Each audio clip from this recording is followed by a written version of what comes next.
I, 25-year-old female, am not that close to my dad anymore. I was until I was about 13, but that changed. He either only realised it now or only started to care now that I'm living a more independent life, and he's not as involved as he wants to be.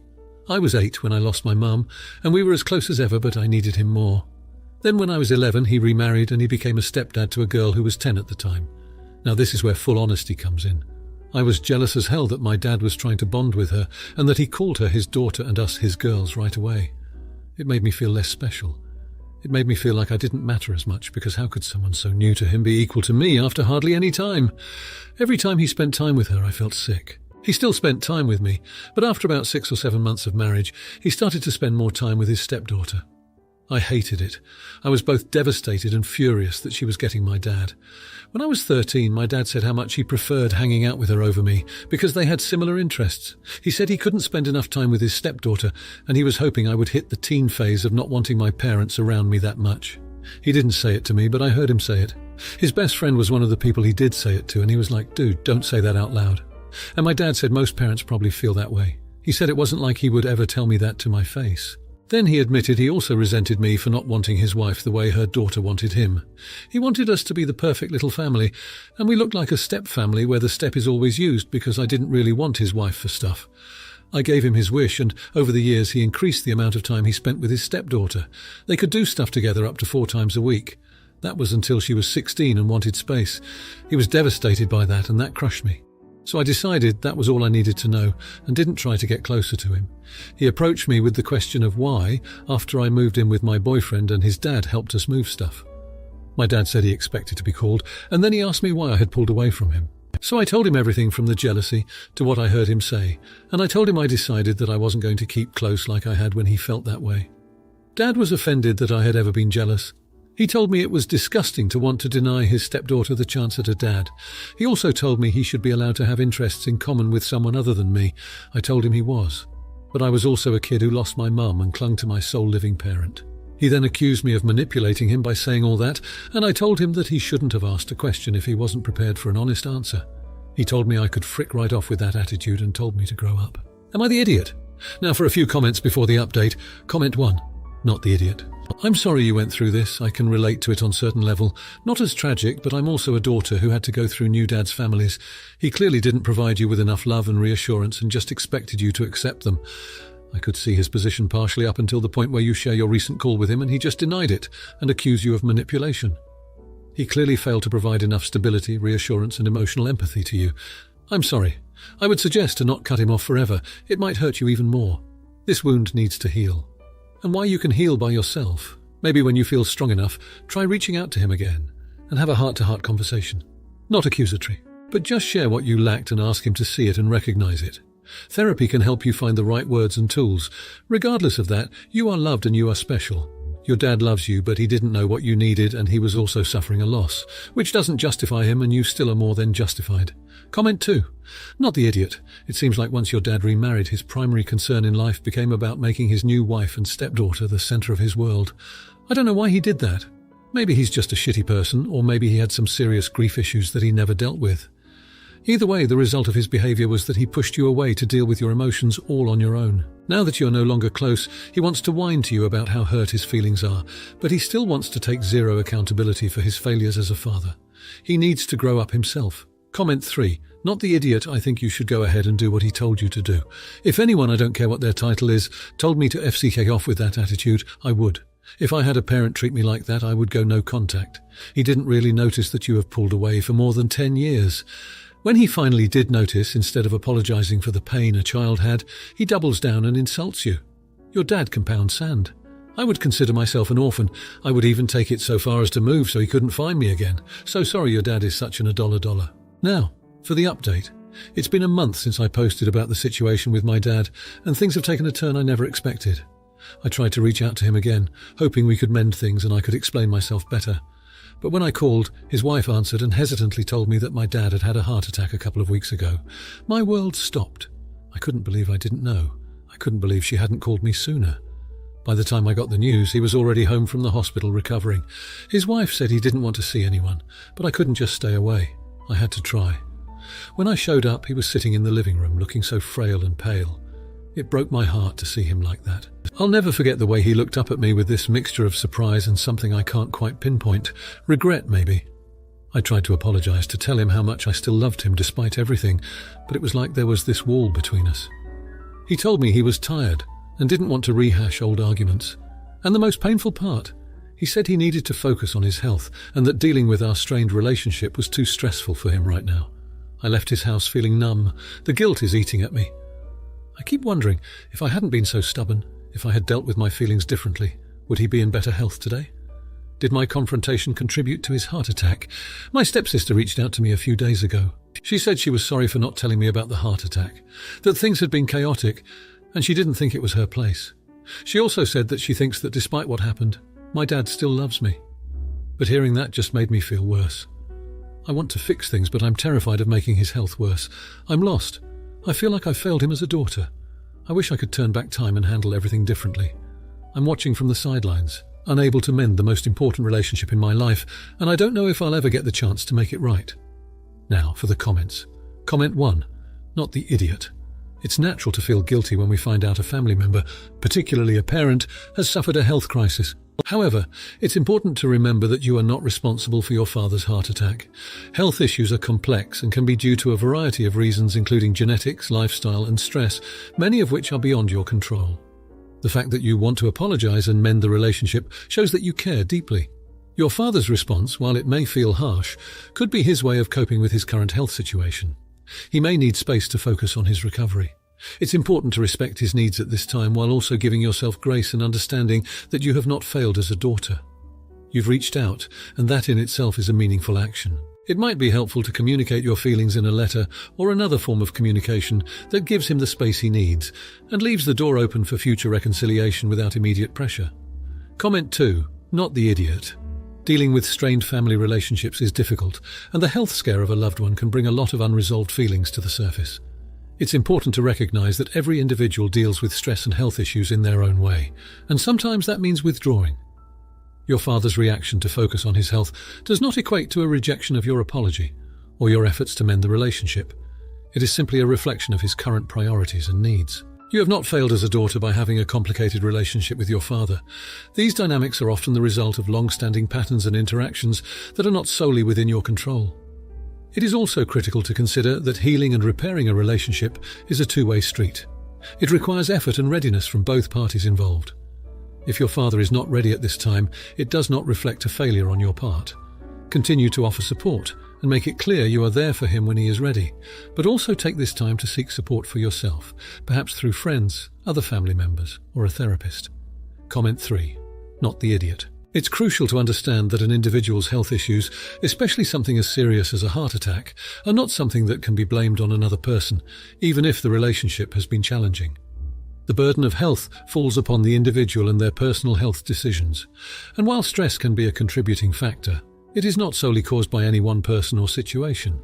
Feeling lost and like you have failed are emotions indicative of a caring person who wants to fix things, but it's crucial to recognize that the timing must be right for both you and your father.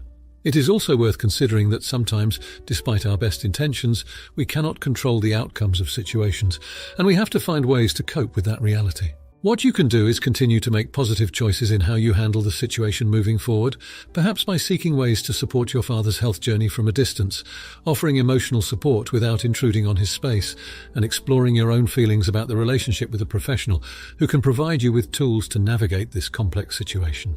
Now for the next story. Am I the idiot for telling my husband I don't care he might have a degenerative disease? My husband, 35-year-old, has been complaining about the muscles in one of his arms twitching for a week, and he's convinced he has ALS.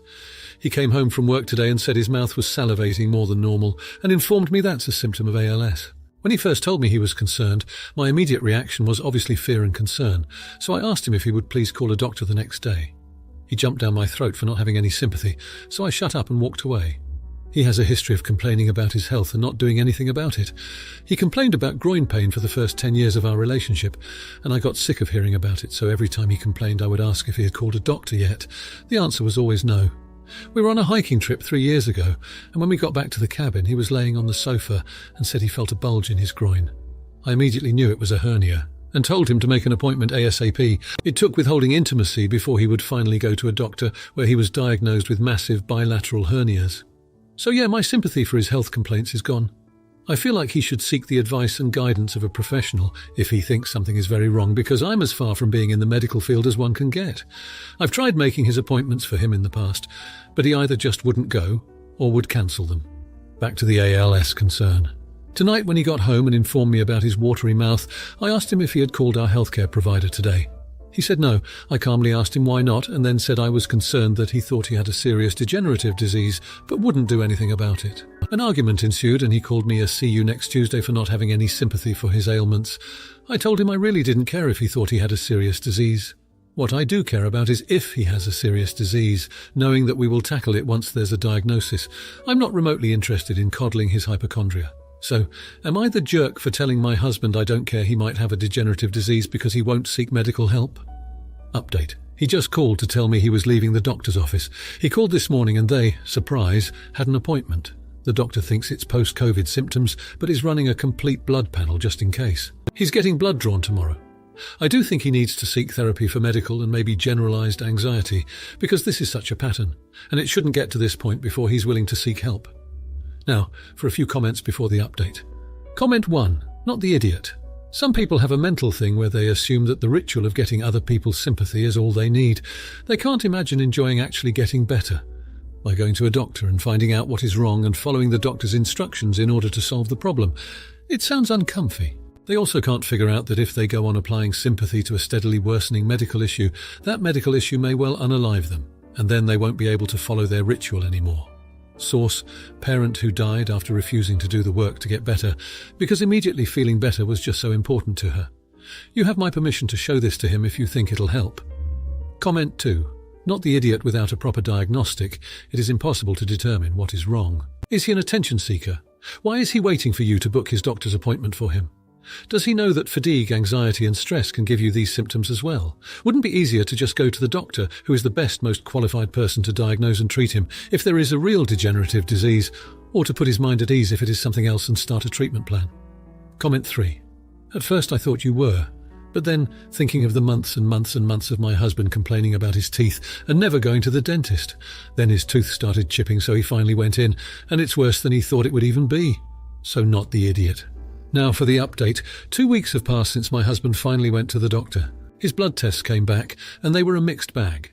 His vitamin D levels were in the basement, and he tested positive for the Epstein-Barr virus, which the doctor suggested could be reactivated and contributing to his symptoms. But the biggest shock was a high creatine kinase, CK, level indicating muscle damage or, in rare cases, early signs of a neuromuscular disorder. We were both floored. He clung to this as a vindication of his ALS fears until the neurologist appointment, which was expedited given the abnormal tests. I'll admit I was scared too, but I tried to keep it together for both of us. The neurologist ran him through a battery of tests, EMGs, MRIs, the works. After what seemed like an eternity, we got results that were both a relief and a wake-up call. No ALS. Instead, he was diagnosed with benign fasciculation syndrome, BFS, exacerbated by extreme stress and anxiety. The excessive salivation, a side effect of the stress-induced acid reflux he'd been ignoring. The diagnosis was a tipping point. My husband broke down, relieved but also realizing how his anxiety spiraled out of control, affecting us both. It was a pivot point for our relationship too. No more sympathy, but empathy.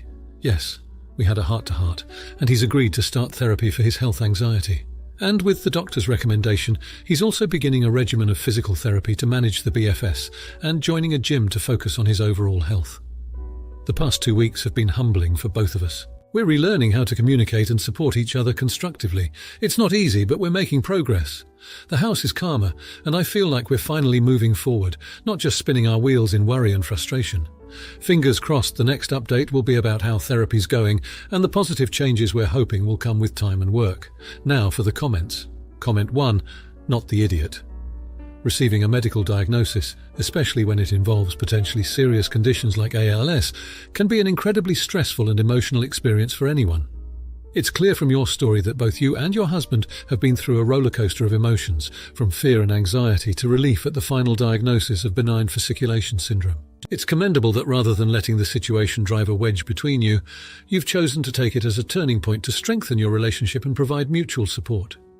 Seeking therapy is a proactive step that shows a strong commitment to both your husband's health and the health of your relationship. It's also important to acknowledge the mental toll that health anxiety can take, and by addressing this head-on, you're setting yourselves up for a healthier future together. Remember that focusing on wellness, both physical and mental, is a journey, and it requires patience and understanding from both partners. Comment 2.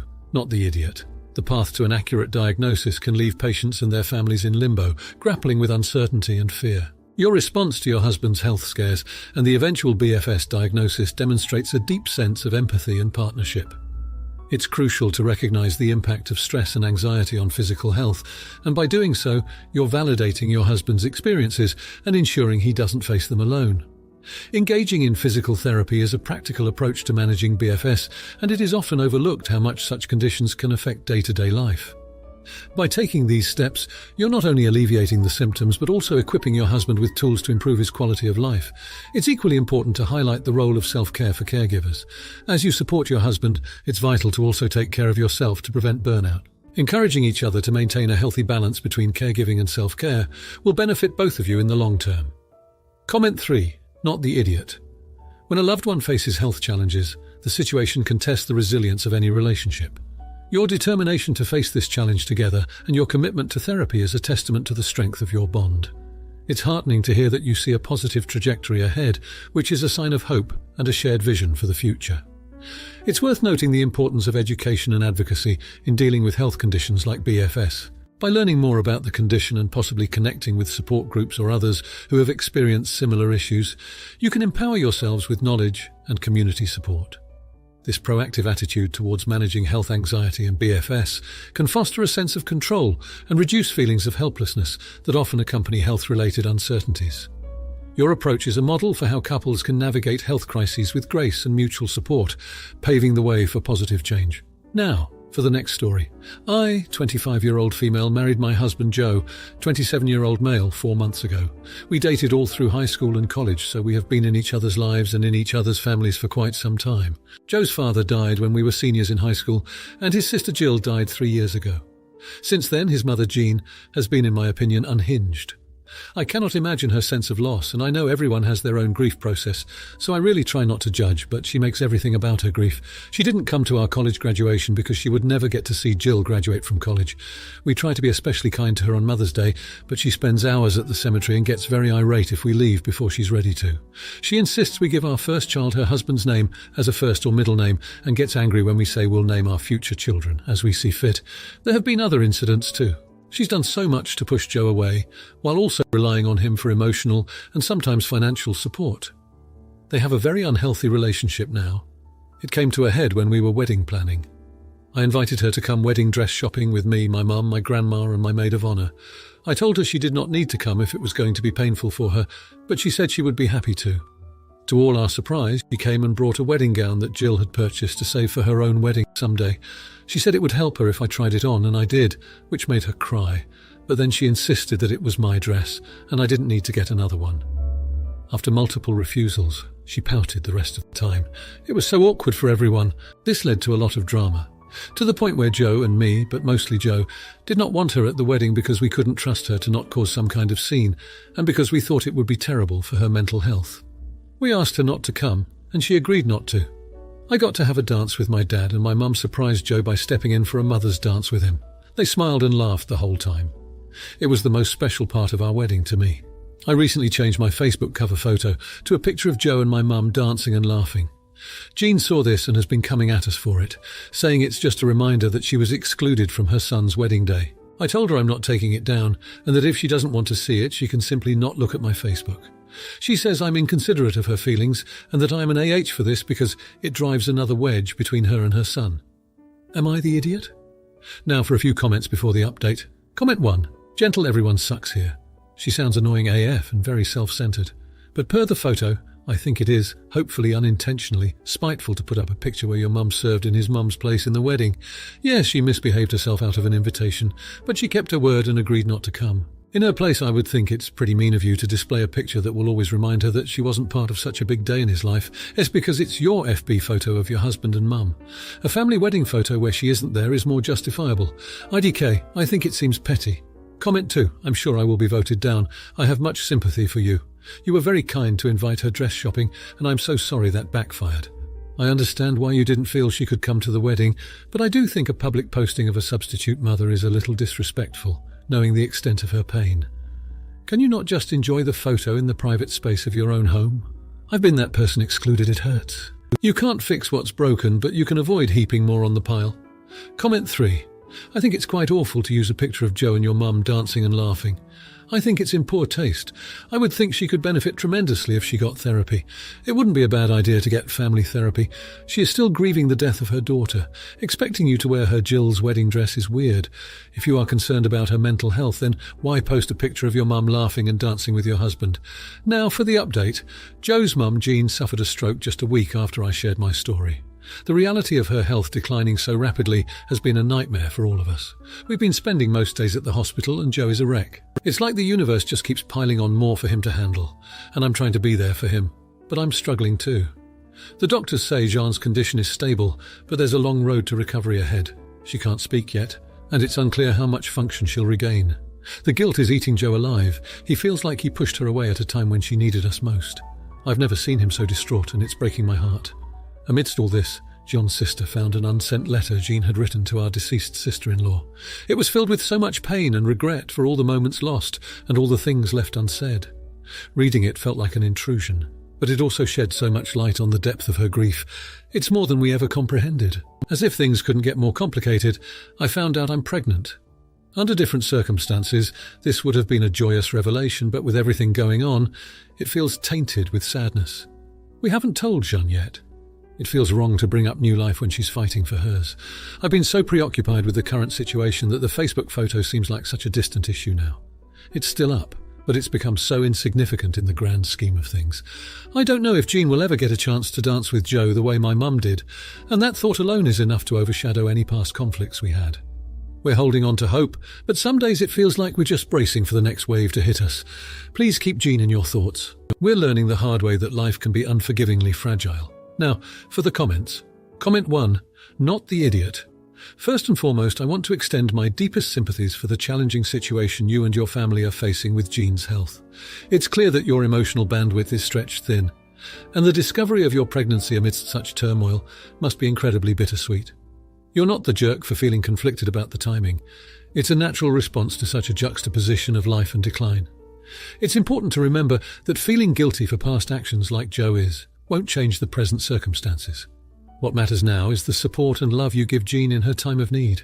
The Facebook photo issue indeed pales in comparison to real-life matters, and your ability to recognize that shows maturity and growth. Hold on to hope, support each other, and allow yourselves to experience the full range of emotions that come with these life-changing events. Comment 2. Not the idiot. In light of the recent events with Jo's mother, Jean, it's completely understandable that the family's focus has shifted to her health and well-being. Life often presents us with unexpected challenges, and how we respond to them is what truly defines us. It's apparent that you're all rallying together during this difficult time, which is commendable. The guilt Jo feels is a common reaction when a loved one falls ill, but it's crucial to not dwell on what could have been done differently and to concentrate on being there for Jean now. Your pregnancy, while in the midst of sorrow, does not taint the joy it can bring. Rather, it's a reminder that life is a cycle of highs and lows. Embracing this new life could be a source of comfort and hope for the family. It's also essential to take care of your emotional health during this period, as the stress can be overwhelming. Seeking support, whether through friends, support groups, or professional counseling, can be beneficial in navigating these complex feelings. Comment 3. Not the idiot. Dealing with a loved one's serious illness is a situation that no one is ever fully prepared for, and the emotions that come with it are complex and multifaceted. Your acknowledgement of the fragility of life is a sign of your deep empathy and compassion during this trying time. The fact that you consider the previous Facebook photo issue insignificant in the grand scheme of things is a testament to your ability to prioritize and adapt to the more pressing matters at hand. Regarding your pregnancy, it's entirely normal to experience a mix of joy and sadness given the circumstances. It's important to allow yourself to feel the joy of this new beginning. Sometimes new life can bring hope and comfort to a family in mourning. Also, it's okay to seek joy amidst sorrow, and you shouldn't feel guilty for the natural cycle of life continuing. Remember that each person deals with grief and stress differently, and providing space for each family member to process their feelings is crucial. Your strength during this time is admirable, and holding on to hope is sometimes the best thing you can do for yourself and your family. If you like this video, you'll probably like these too. Also, while you're here, please consider subscribing. It's your support that keeps this channel alive and allows me to make better and longer videos. Have a great day.